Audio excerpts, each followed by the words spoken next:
Goeiedag liefde, ek hoop dit gaan goed met jou vandag. Van my Pastor Tief Boysen en die hele beleefspan. Dis wonderlik om saam met jou te wees in hierdie week van dankbaarheid. Nou ons het al na 2 dae spandeer in hierdie onderwerp. Ons het nou al gesien dat lofprys en aanbidding, die hart van dankbaarheid, dit dra jou deur die lewe. En dat God selfs in die valleie saam met jou is, daai lae oomblikke van die lewe. Maar vandag wil ek jou uitnooi om iets dieper te ontdek. Die krag van dankbaarheid in die tussenin, daai tussenin tye, daai wag oomblikke. Nou ons almal ken daai tussenin seisoene. Nie meer waar jy was nie, jy is nie meer waar jy was nie, maar jy is ook nog nie waar jy wil wees nie. Jy is so tussenin, hè. Dis daardie ongemaklike middelgrond waar jy wag, hoop en soms begin jy twyfel, soms begin wonder jy, Here, is U nog by my? Is U in hierdie situasie? Is ek alleen? Wat gaan aan? Nou, dis Paulus wat vir ons sê in 1 Tessalonisense 5 vers 18, wees in alles dankbaar, want dit is wat God van julle verwag, omdat julle aan Christus Jesus behoort.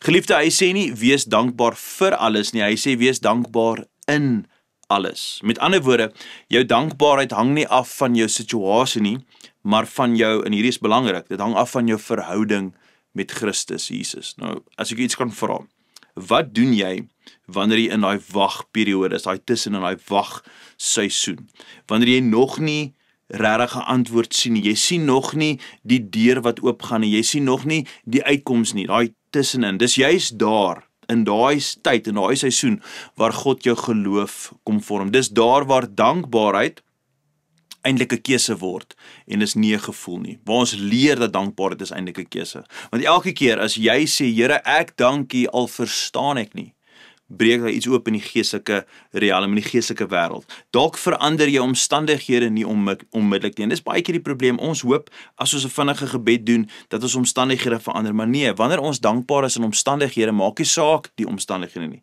dan verander ons hart. Want dankbaarheid, geliefde, herinner jou dat God nog altyd goed is, selfs in die tussenin. So, dink dalk hieroor. Watter tussenin seisoen beleef jy tans? Waar jy dalk nou is.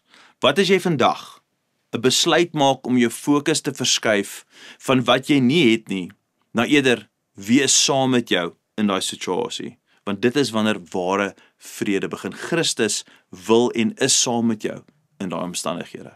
Dankbaarheid is nie net vir die bergpieke of vir wanneer alles regkom nie. Nee, geliefde, dis 'n lied wat jy sing in die middel, in die tussenin.